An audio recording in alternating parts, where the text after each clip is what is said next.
പ്രിയമുള്ളവരെ, ഏവർക്കും സ്കൂളിംഗ് ബ്ലോഗിൻ്റെ പുതിയൊരു വീഡിയോയിലേക്ക് സ്വാഗതം. ഈ വർഷത്തെ കീം എഞ്ചിനീയറിംഗ് ആൻഡ് ഫാർമസി അഡ്മിഷന് വേണ്ടിയുള്ള അഡ്മിറ്റ് കാർഡ് പ്രസിദ്ധീകരിച്ചു. കൃത്യമായിട്ടുള്ള വെബ്സൈറ്റ് ലിങ്ക് താഴെ നൽകിയിട്ടുണ്ട്. നിങ്ങളുടെ ആപ്ലിക്കേഷൻ നമ്പർ, പാസ്വേഡ്, അതുപോലെ തന്നെ വെബ്സൈറ്റിൽ കാണുന്ന ആക്സസ് കോഡ് അതുപോലെ തന്നെ ടൈപ്പ് ചെയ്ത് നൽകി വെബ്സൈറ്റിൽ ലോഗിൻ ചെയ്യുക.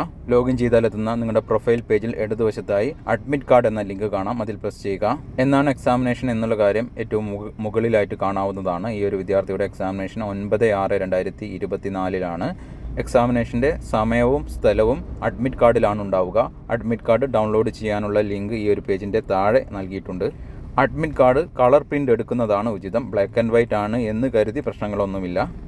പ്രിൻ്റ് എടുത്ത അഡ്മിറ്റ് കാർഡിൻ്റെ കൂടെ ഏതെങ്കിലും ഒരു ഫോട്ടോ ID പ്രൂഫ് നിങ്ങൾ നിർബന്ധമായിട്ടും കൈവശം കരുതേണ്ടതാണ്. ഫോട്ടോ ID പ്രൂഫായി നിങ്ങളുടെ ഫോട്ടോയുള്ള ആധാർ കാർഡ്, ഡ്രൈവിംഗ് ലൈസൻസ് അങ്ങനെയുള്ള കാര്യങ്ങളൊക്കെ നിങ്ങൾക്ക് യൂസ് ചെയ്യാവുന്നതാണ്. അഡ്മിറ്റ് കാർഡിൽ കൃത്യമായിട്ട് എക്സാമിനേഷൻ സെൻറ്റർ നൽകിയിട്ടുണ്ടാവും. അതുപോലെ തന്നെ എക്സാമിനേഷൻ സമയവും നൽകിയിട്ടുണ്ടാവും. എക്സാമിനേഷൻ്റെ സമയത്ത് കൃത്യമായ സമയത്തല്ല നിങ്ങൾ എത്തേണ്ടത്. ഒരു 2-2.5 മണിക്കൂർ മുമ്പെങ്കിലും അവിടെ റിപ്പോർട്ട് ചെയ്യേണ്ടതാണ്. ഈ വർഷം മുൻ വർഷത്തെ പോലെയല്ല OMR ഷീറ്റിലല്ല എക്സാമിനേഷൻ നടത്തപ്പെടുന്നത്. കമ്പ്യൂട്ടർ ബേസ് എക്സാമിനേഷനാണ്. അതുകൊണ്ട് എക്സാം തുടങ്ങുന്നതിൻ്റെ 2.5 മണിക്കൂർ മുൻപെങ്കിലും നിങ്ങൾ സെൻറ്ററിൽ റിപ്പോർട്ട് ചെയ്യുന്നതാണ് ഉചിതം.